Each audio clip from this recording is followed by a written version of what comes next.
must come together as one. But there are people dying. Oh, it's time to lend a hand to life, the greatest gift of all.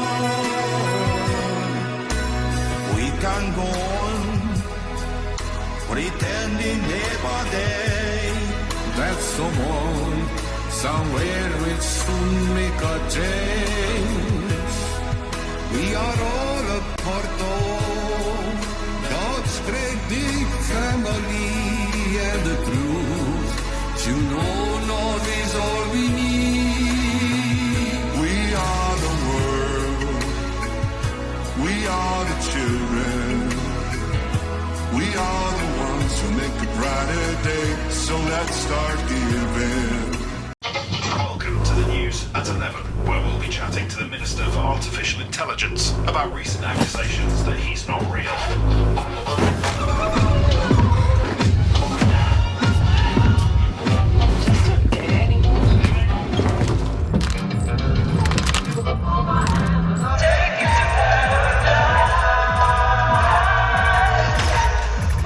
In light of recent events, it begs the question, what can we even believe in anymore?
That the two astronauts allegedly stranded in space actually never went to space at all. During the live broadcast of the rescue mission for the stranded astronauts, many people noticed something was off. Everything looked like an AI-generated video, with perfect graphics and visual effects. The sky and water were a striking blue. The parachute shape seemed fake, and even dolphins appeared in the distance, like something from a CGI trailer. Not to mention, when the capsule made contact with the cold seawater, there was no steam, despite the heat generated by the high-speed re-entry. Another issue came to light with the timing. When the astronauts landed, they claimed that the rescue fleet would take about 30 minutes to reach them, but in reality, it only took 2 to 3 minutes. Originally, American astronauts Barry Wilmore and Sunita Williams were only supposed to stay in space for 8 days. But strangely, the video that was later released showed them celebrating various holidays with decorations. I can't believe space station supplies would include such items. So there's only one possibility. This whole thing was planned. They never went to space, and were just staying somewhere creating a fake, stranded in space illusion. The most crucial point is the report that they returned to Earth aboard SpaceX's Crew Dragon capsule. But we all know that SpaceX's spacecraft had already experienced 2 failed test flights this year. On January 16th, it disintegrated during a test flight, and on March 6th, an energy event caused multiple Raptor engines to fail, leading to the spacecraft's loss of control and disintegration. Do you still believe this story is true?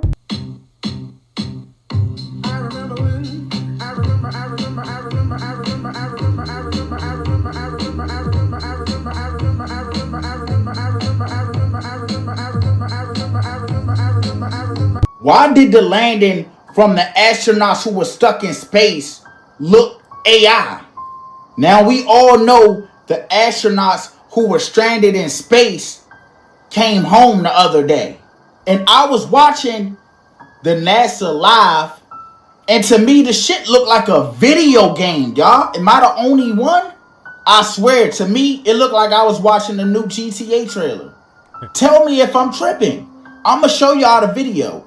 Just look at everything. Look at the water, everything. Then if you was watching the live, she said after splashdown, they were going to pull up on boats like it was going to take them 30 minutes. It legit took them like 2 to 3 minutes.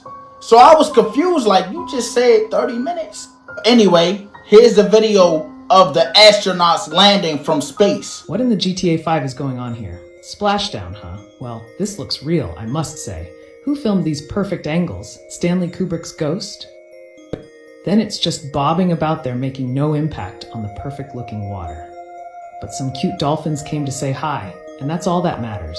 Nice editing touch, the masses love cutesy.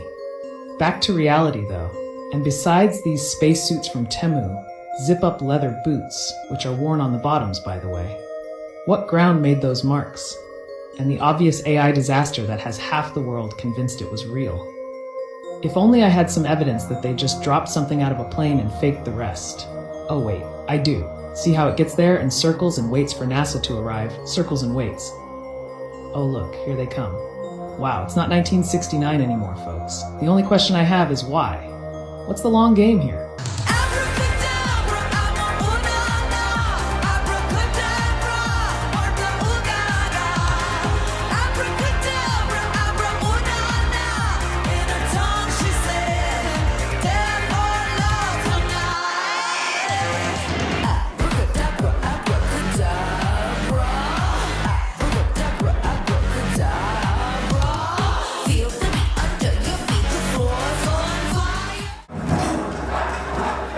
When you lie about a birthday at Friendly's, you must pay the ultimate price.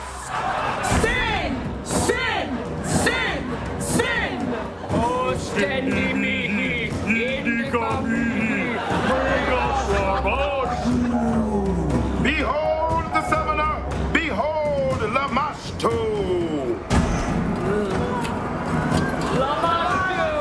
Lamashtu! Lamashtu has seen through you! Great, now they've summoned Lamashtu. Now drink! Drink of the blood of Lamashtu! We send someone to the hospital you were born at! Let's talk about music. You told me you're not going on tour anytime soon. Eternal Sunshine, you've said the deluxe edition is in the can. What's the next step? What do we got? The next step is the next step. It means it must come out. You know, it's been... Do you have a release date? You know what? They did the Brighter Days memory erasure treatment to me, so I'm having trouble remembering the details. They're foggy because at the Brighter Days clinic they do the memory erasure, you know? If you could remember, struggle, tell me. Give me a date. Give me a date. You know what? I'll have to go back to the clinic and see if they can restore my memory. Is it going to be soon? Because the fans want to know, Ariana. So soon? So, Mark, you have to learn the language of my fans because soon means 10 days or less. I'm not allowed to use that word at this moment. So it's not less than 10 days? I'm not going to use that word today. Right. I'll say that. I love you. You're so naughty. What are you doing? Because we want new music. So just give me a date. Give me a date. I won't tell anyone. I won't tell anyone. You know, just keep your eyes peeled.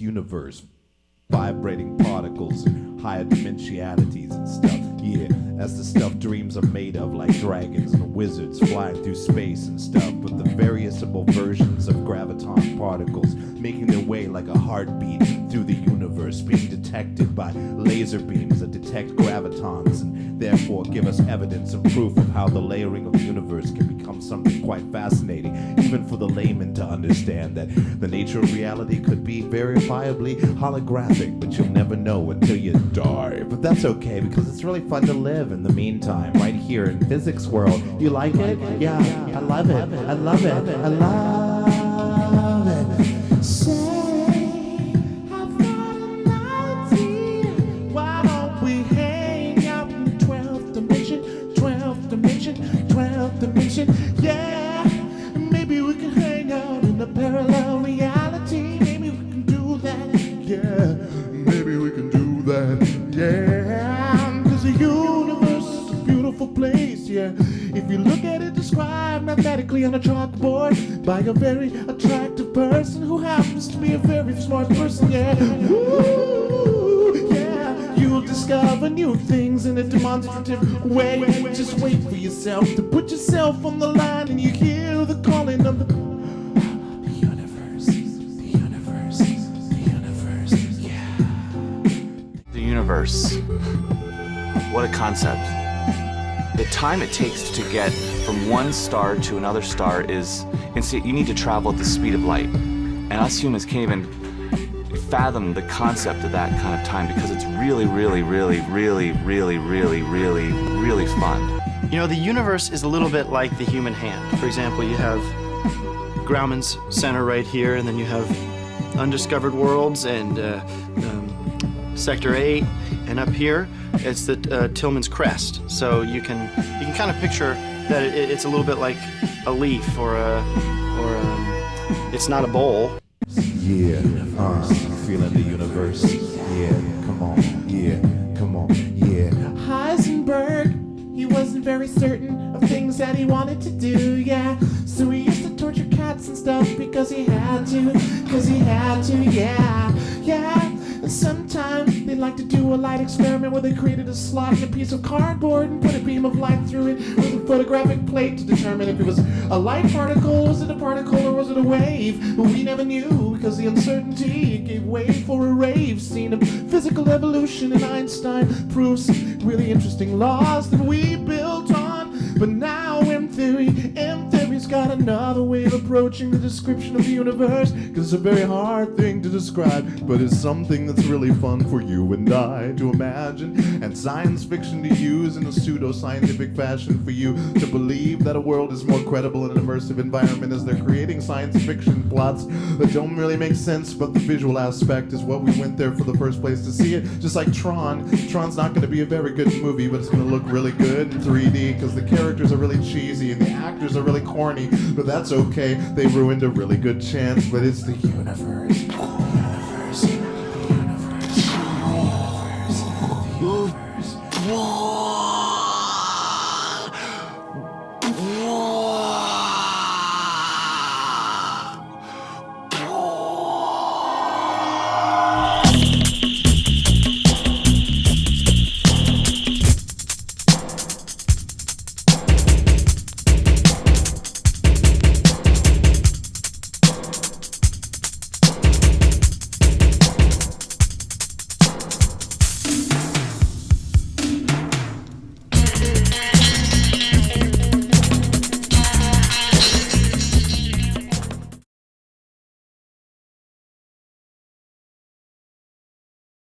Hello, my name is Flipped Out, and I am your humble narrator.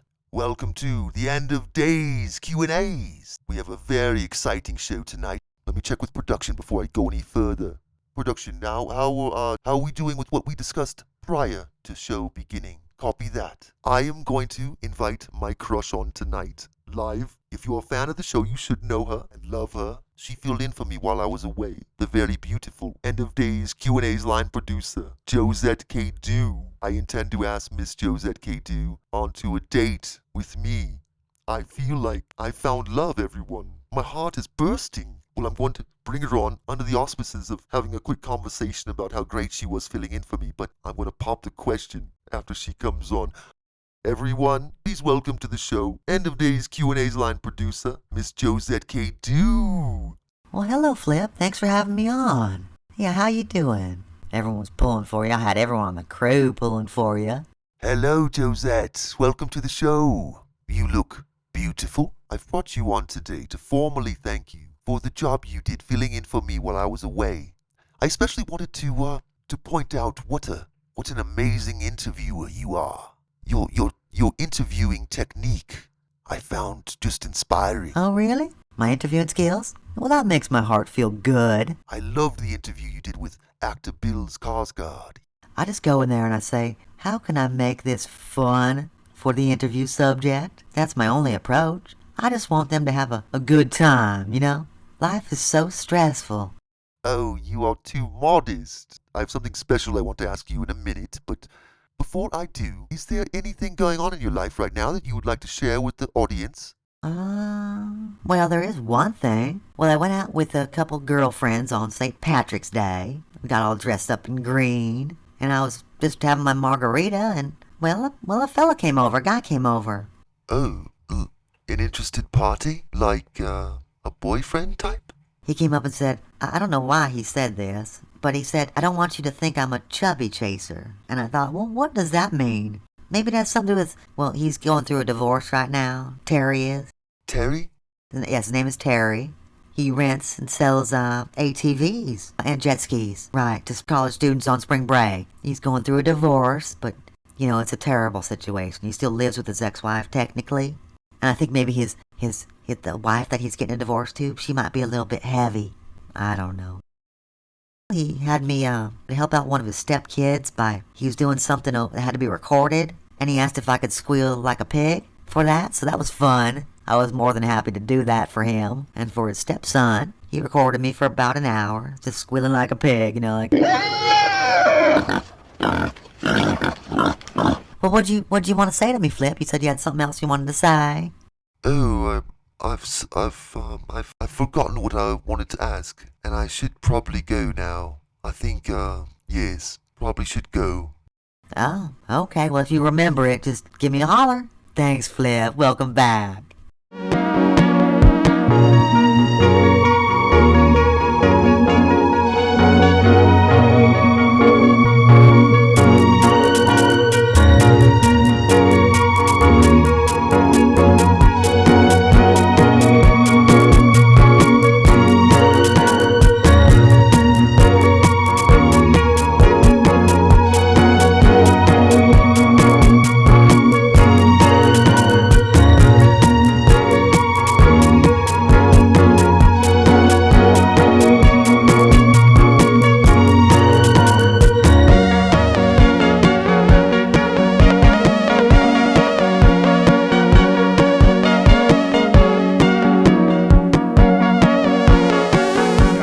My script from Eyes Wide Shut. I had a script that was from set, and I was reading it over the weekend, and I saw that it has this, I mean, I've known this for a long time, but I started really thinking about it over the weekend. It's missing a narration. It's missing a third-person narration that was originally in the movie. And that's because the movie was recut and changed after his death.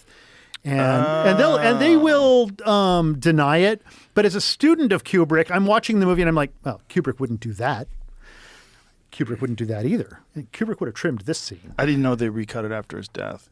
Okay, so apparently I think they finished it. Well, that's the party line. That's their version. That's the party line. But I think that they changed the notes, the close-ups, the inserts of the notes. I think those are changed. It's missing a narration. It's definitely missing a narration. A third-person narration, like that scene where he sees the prostitute who's died. He's at the morgue and he's looking at her and he's like leaning over her. It's a bed for narration. There's this whole thing. What they do instead, because they couldn't say that Kubrick finished the movie because they hadn't done the recording of the narrator yet. And so maybe they just kind of kludged it together, except there's an entire thread that's kind of been squashed in that film. And that's the two men that are throughout the movie that are constantly in the background of the film, who eventually in the final shots of the film, you see like Tom Cruise and Nicole Kidman in that final scene in the toy store when she's looking at the Rosemary's Baby bassinet, which is totally Kubrick saying something. And they never take their eyes off their daughter until the moment they take their eyes off and the final line of the movie is coming up. You see those two guys walking off with the daughter. They're taking her away. They've given their daughter to the pedo cult. That's what's happened at the end of the movie. And there's an incident where when they first screened the movie in England, people who were outside, this is all secondhand, by the way. There were people who were outside of the theater who could hear inside of the theater Kubrick yelling at all the executives and saying, "It's my movie, you can't cut it. You can't fucking cut my film, blah, blah, blah, blah." Big argument going on. Then he dies like 4 days later. Oh, Jesus. So somebody went in and finished the movie, but I think when they finished the movie, they hid the film. The movie got changed into something else. And I would love to finish that film. I'm like. Have you ever made an attempt? I've thought about it. And reading the script over the weekend, I started seriously thinking about it. Well, somebody should recut this. Or somebody should. So it would just be a matter of recutting it with narration? Well, yes and no. There's obviously missing. There would be missing footage now. Things have been removed. And is that taken accessible? Down. No. Not unless you crack it open and there's no way anybody. Here's the thing. They would never. But hold on. Here's the thing. Now we have AI. Well, I know that's you're one step ahead of me. I'm one step ahead. Because I've actually been experimenting a lot with AI. JFK Jr. died the day Eyes Wide Shut came out, like literally the same day. July 16th, 1999. Yeah. Yeah, July 16th, 1999 is the day he dies. The day Eyes Wide Shut. It's also the Apollo landing date. Apollo launch. Or maybe it's the Apollo launch date. Just gonna talk July 16th, and you get Apollo launch. You get Trinity explosion, first detonation of an atomic bomb.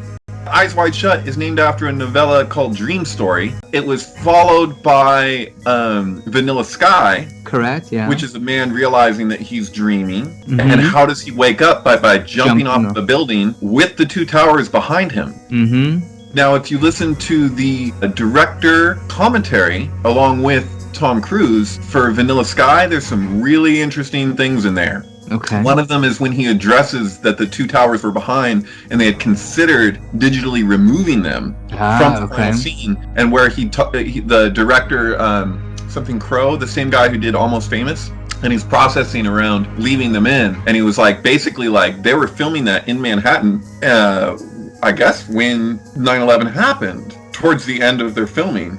And so it's Tom Cruise's very next project from Eyes Wide Shut. Okay. And that's interesting.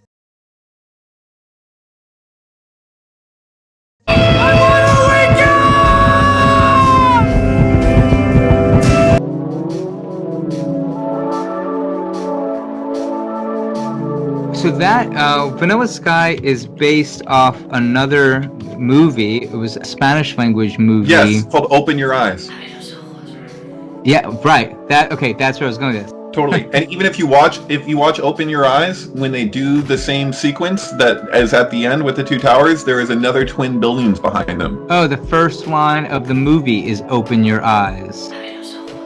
Right, yeah. And then this all connects to the ninth gate as well. So he shuts his eye. Yeah, this is fucking crazy.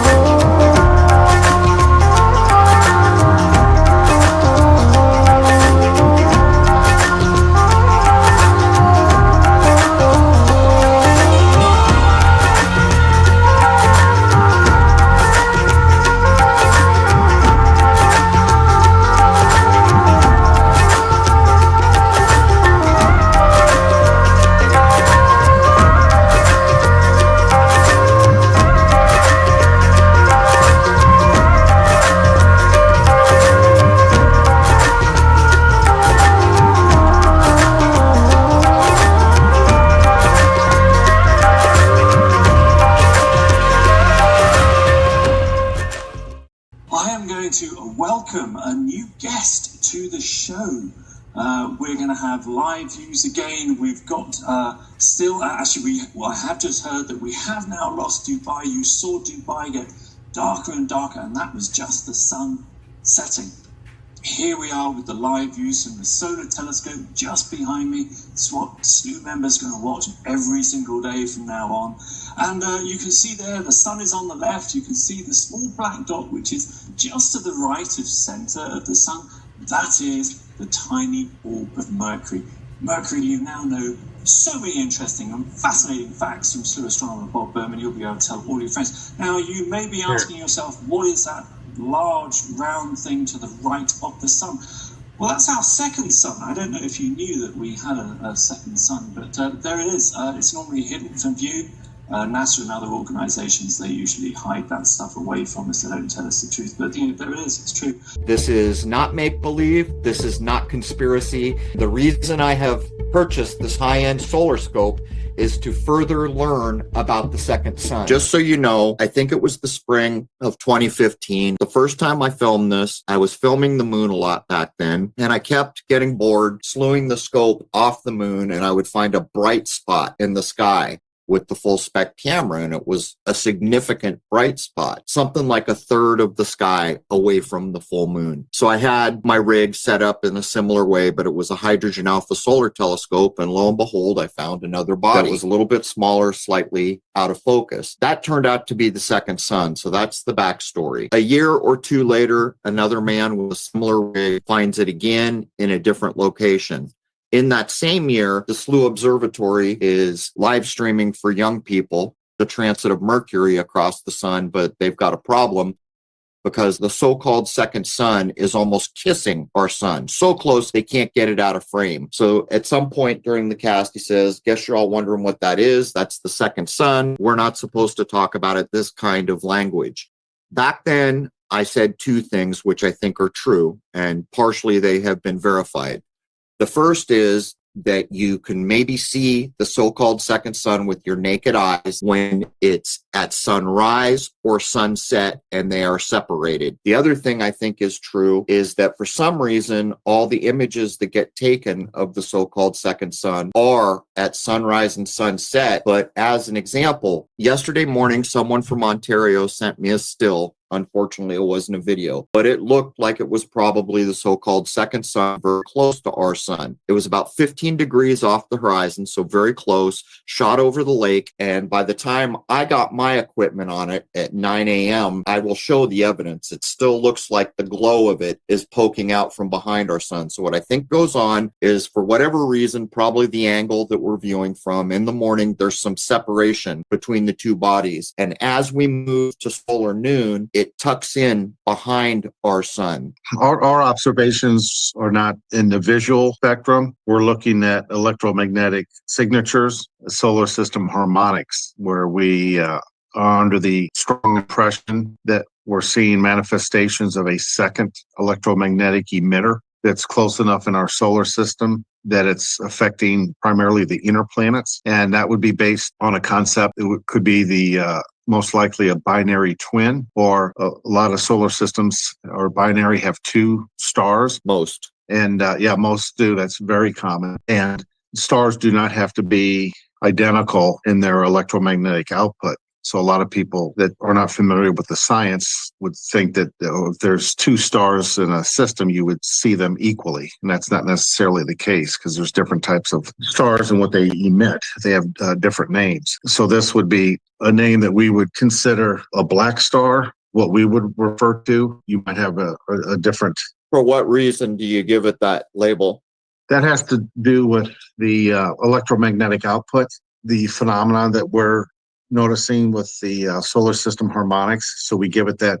Our calculations seem to think that it's emitting far left of the known spectrum of our sun. So this would be far left of the long wave frequency of our sun, thus connotation of black star. And how it would affect planetary systems, and we focus on the interior planets, Mercury, Venus, Earth, and Mars, is the correlation of the cores of the planets and the electromagnetic grounding of the cores of planets and what would happen if the interior planets, let's say Earth, because this is where we live, what would happen and how would the Earth manifest behavior if the core is receiving additional electromagnetic energy other than traditionally what our sun and its output is. And there's indication that since 2004, the end of 2004, beginning of 2005, the Earth is manifesting that it has been receiving the Earth's core additional electromagnetic input, and the Earth's been behaving accordingly, and that information is not readily available to the public. That would be our understanding. However you want to interpret that would be up to you and the listening audience. Any idea why they'd want to keep that from the public? Oh, yeah, I have an idea.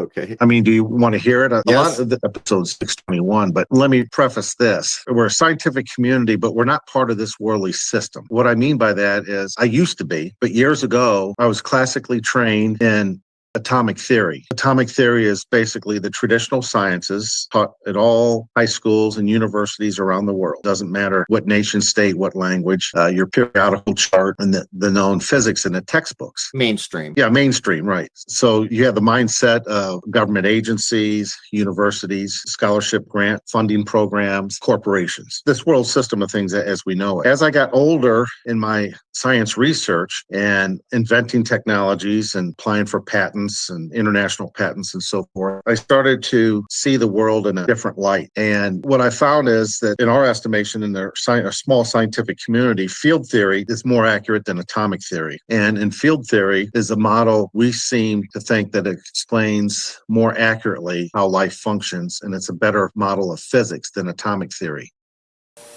There's 22-year-long solar cycles of deadness and activity and deadness and activity. They started in the early Renaissance.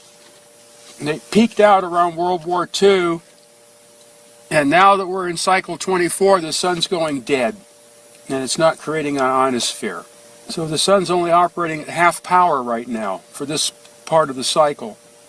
So you don't have the ionosphere that you need in order to communicate to other parts of the world. It's all dissipated. Well, I made it so there was no ham radio available for a year during the minimum of the cycle.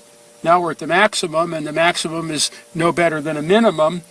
So now the question is when it goes into the minimum in the next 7 years, how dead is the sun going to get? The last minimum, it got record dead. So the sun can be reconfiguring for a cold, dead cycle. That's why RCA started radio astrology. You have to know what the sun's doing, and the planets tell you what the sun's doing.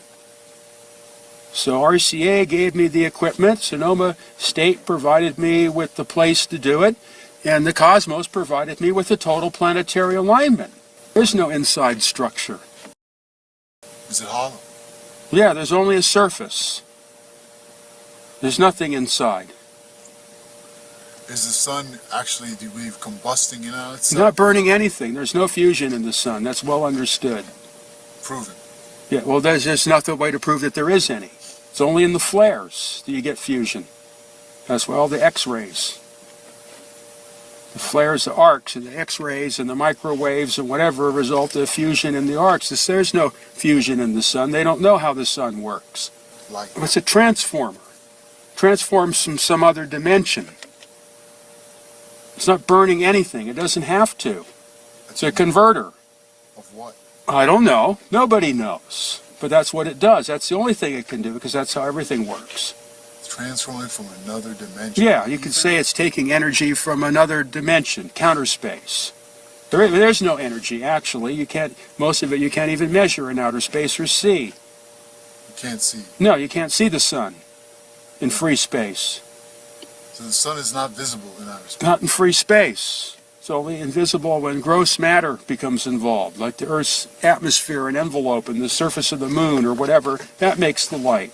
Then I started to dig into government behavior and its various compartments, agencies, or certain types of corporations. I'm speaking in general because I don't want to get in trouble and mention any specific names. I started realizing it looks to me like they are operating under the understanding of field theory versus atomic theory. What is the difference so people can understand? Yeah, I've been contacted by hundreds of people over the years with the interviews that I've done in research work, and they've asked me how can they learn about field theory, and there isn't any one particular book to understand field theory versus atomic theory, but field theory is based on a concept of physics of sympathetic vibration, oscillation, and toroidal electromagnetic fields. Some of the great minds of field theory proponents in the late 1800s, there was an explosion of brilliant minds that were running with field theory versus atomic theory, were Walter Russell, who was a well-known mathematician. We've covered him extensively. Okay, Charles Steinmetz, another electrical engineer mathematician, Oliver Heaviside, Michael Faraday, Victor Schauberger, Buckminster Fuller, Nikola Tesla. Then you get into John Keeley and modern-day Eric Dollard, Dale Pond, for example, who were professors and electrical engineers, physicists. So what's interesting is a lot of their work had been confiscated. You have Dr. Royal Raymond Rife, the Rife machine. People are probably familiar with that. These scientists and researchers, a lot of their work was confiscated by a certain department of government agencies. And why was that? And what happened to their work? What happened to their labs and all their notes? So when you do a little digging there, we realized that work continued, the research continued, but it was done from basically in the late, I would guesstimate like around 1927-ish, 1927, the work went underground. So it was still funded and the research continued from these great minds, but not in the public eye and with off-book money. That's my speculation and understanding. So when I studied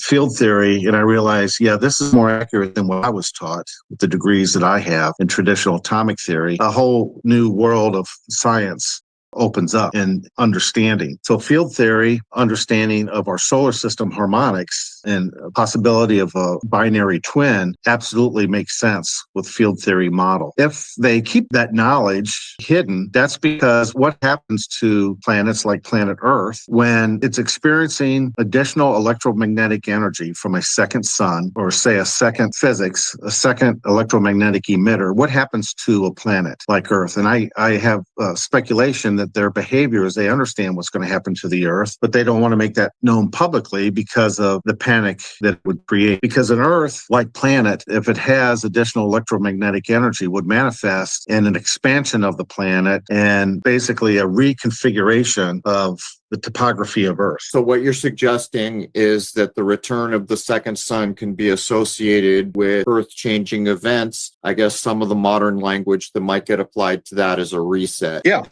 You hear, like on the news, if you hear the term reset, a lot of times the reference would be, well, an economic reset. You got the Klaus Schwab type World Economic Forum, Bank of International Settlements, IMF, International Monetary Fund, World Bank, too much global debt, overspending, things of that nature. So you talk about a global reset. And just that alone is a very scary topic. What's that look like? What does that mean? Well, it means a lot of hard times and a lot of stress. Putting that aside, what if you have a reset in reference to the Earth's topography, where there's a transforming event to the way the Earth looks? And has this happened in the past to the Earth? Well, the answer is yes, it's happened to the past with the Earth, geological evidence. For example, in the Midwest, in North America, the middle region, Missouri, used to be a shallow sea. It was very similar to today, what we call the Gulf of Mexico. Well, what happened to the Earth that Missouri is now above ground? It used to be a shallow sea. So there were major terraforming events that changed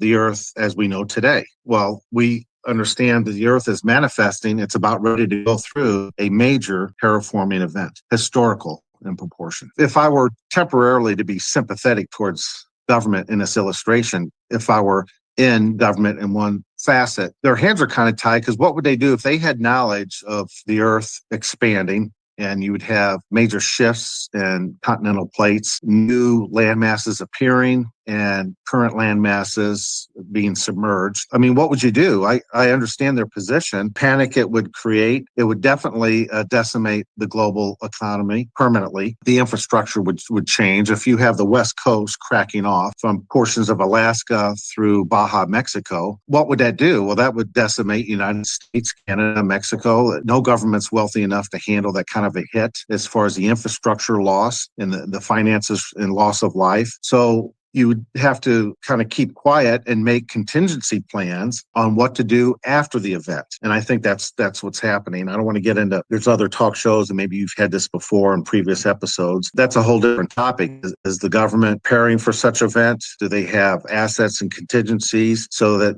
after this event, they reemerge with a global governance of some type? That I don't know. I'm not in that group. But scientifically, our group, and we're not part of the establishment, we have nothing to do anymore. I've severed all my connections with universities. I no longer apply for government patents or the work with corporations. To me, the corruption is off the chart. I will have nothing ever to do with them again. So we're a scientific community that is independent, and we are working and preparing for such a contingency.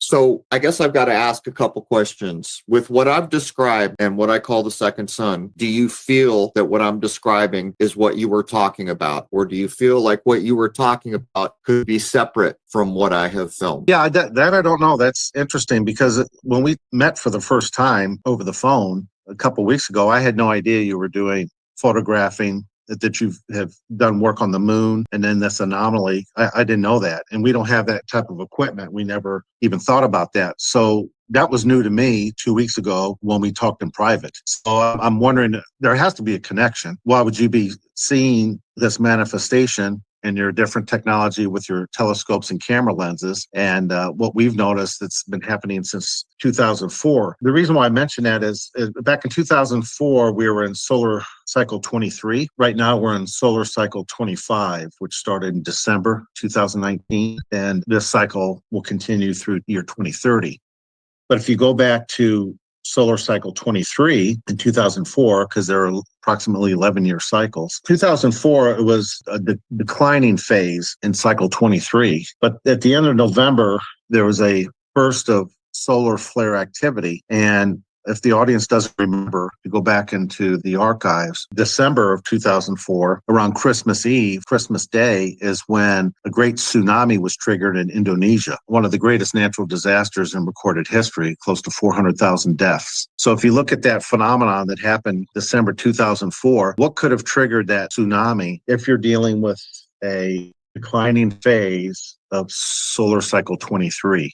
Well, something triggered the great solar flare, the end of November, with our sun in a declining phase. The only thing that could have done that is if it was something like a binary twin that came in close proximity, that it made electromagnetic portal connection. That's clearly understood in our scientific field. So that was our first clue that there was something inbound with an electromagnetic signature that tripped the sun's activity, but also was close enough to connect to the Earth's core, and that triggered. Before this event, there was no idea that there was another body there. That was what triggered. Well, that's when it got close enough to manifest the electromagnetic physics to start affecting the Earth. So our understanding is since December 2004, the Earth's core has been receiving additional electromagnetic energy to this day. And it takes a little over 20 years for the Earth's core to be heated up or energized to where you'd have a geological transforming event. The size of the planet in geology, things don't happen overnight, but 20 plus years is fairly fast in terms of geology. So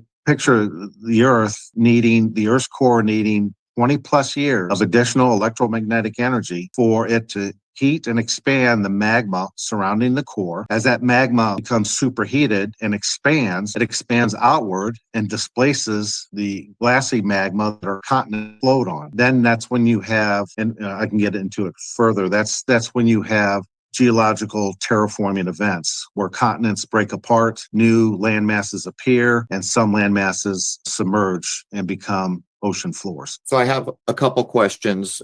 Did you see any change in the so-called Schumann resonance? And additionally, I haven't looked, but there's a claim that there's something big happened with the Schumann resonance in the last couple days. Like, I'm not exactly sure yet, but there's a claim that there was a big pause or something. My main question is, do you see this energy reflected in the so-called Schumann resonance? Yes, absolutely. And it affects all organic cellular mitochondria and nucleuses. That's all not. We could talk for months, especially in private, as far as our understanding of what's going on. The problem is, if I could just, I don't know how far to go with you and your audience.